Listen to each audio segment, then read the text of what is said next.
দিবাকৰ অহা ৰেলখন কি হৈছে পিতাই? দিবাকৰ অহা ৰেলখন কি হৈছে? দিবাকৰ অহা ৰেলখন এক্সিডেণ্ট হৈছে।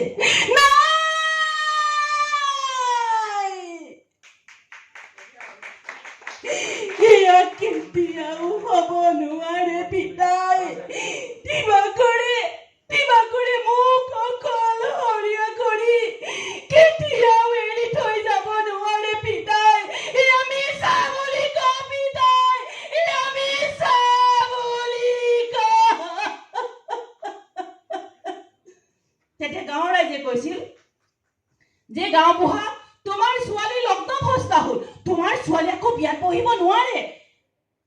তেতিয়া দেউতাকে কৈছিল, নাই নাই, মোৰ তুলসীয়ে কেতিয়াও বিধৱা সাজ পিন্ধিব নোৱাৰে, মই তাইক পিন্ধিবলৈ নিদিওঁ। তেতিয়া তুলসীয়ে কৈছিল, পিতাই মই পাৰিম দে, বগা সাজযোৰ পিন্ধিলে মোক সৰগৰ দেৱী যেন লাগিব। তোৰ জানো দেৱী দৰ্শন কৰা ইচ্ছা নাই? শান্তনু পিতাইক কচোন, মোৰ ৰঙা কপালখন উকা কৰি দিয়ক। পিতাই, আজি যদি মোৰ অৱস্থাটো গাঁৱৰ আন কাৰোবাৰ ঘৰত হওঁহেঁতেন, তেতিয়া তইও এখেত সকলৰ দৰে তৰ্জন গৰ্জন কৰি কলিহেঁতেন যে তোমাৰ ছোৱালী লগ্নভ্ৰষ্টা হ'ল। তোমাৰ ছোৱালী আকৌ বিয়াত বহিব নোৱাৰে, সেই একেষাৰ কথাকে তই আজি মোক ক'ব নোৱাৰ কিয় পিতাই? দে পিতাই, তোৰ নিজ হাতেৰে মোৰ হীৰৰ সেন্দুৰ মুচি দে। দে পিতাই, তই মোক বিধৱা সজাই দে।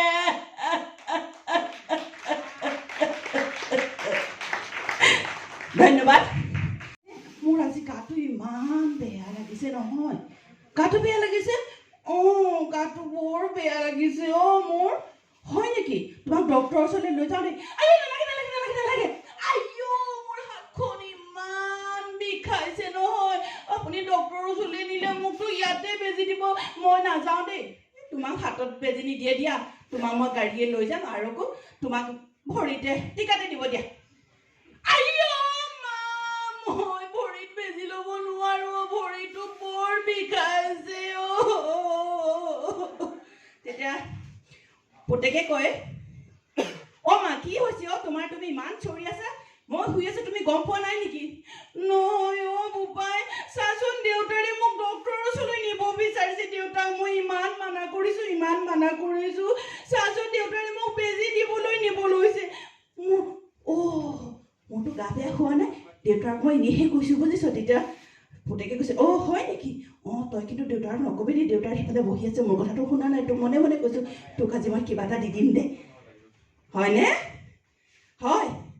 দেউতা, মাৰ বোলে একো হোৱা নাই, মায়ে বোলে ভেকচিনহে দিছে। হয়নে? মইতো মাৰ কথা জানোৱেই, মাৰতো একো হোৱা নাই, মাৰে ইয়াত ভেকচিনহে দেখুৱাই আছে, আমিতো সকলোৱে জানো ন। ঠিক আছে, ধন্যবাদ।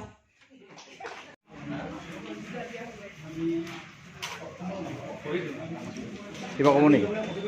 এইখনৰ বিষয়ে কিবা ক'ব নেকি? উৰণীয়া পক্ষী আজি অসমবাসী ৰাইজলৈ এটাই বিনম্ৰ অনুৰোধ, উৰণীয়া পক্ষী এই ভিডিঅ'টি আপোনালোকে আঁকোৱালি ল'ব। আৰু খুবেই ভাল হৈছে গীতটি, ভিডিঅ' ভাল হৈছে, কোৰিঅ'গ্ৰাফি ভাল হৈছে। আশা ৰাখিলোঁ আপোনালোকে গীতটো আঁকোৱালি ল'ব। ধন্যবাদ।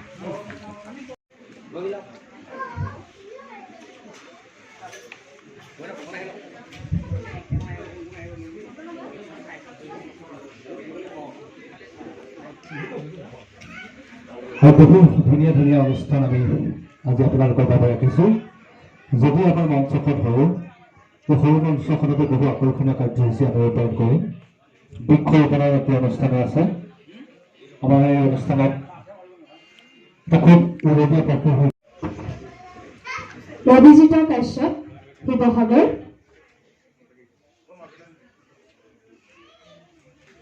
সুদৰ্শনা পৰাশৰ, নগাঁও। পলাশীনাথ, সত্ৰপাৰা।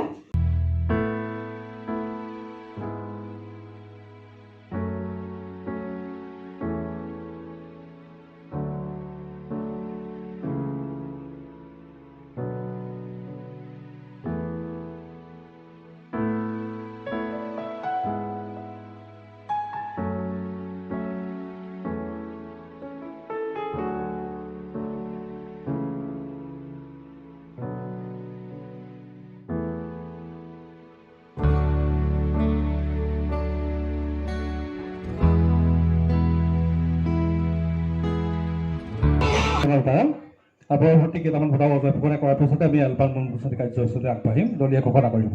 স্বীকৃতি বঁটা প্ৰদান কৰা হৈছে।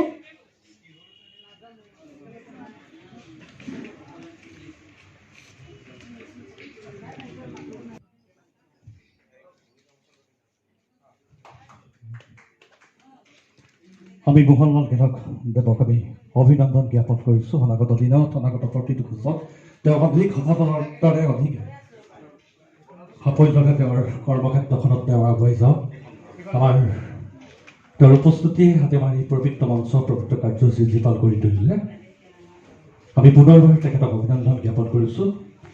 আমি মাজে মাজে বঁটাপ্ৰাপকসকলক মঞ্চলৈ মাতি আমি তেওঁলোকৰ অনুভৱ পুনৰবাৰ জানিব বিচাৰি আসন গ্ৰহণ কৰিবলৈ অনুৰোধ জনাইছোঁ।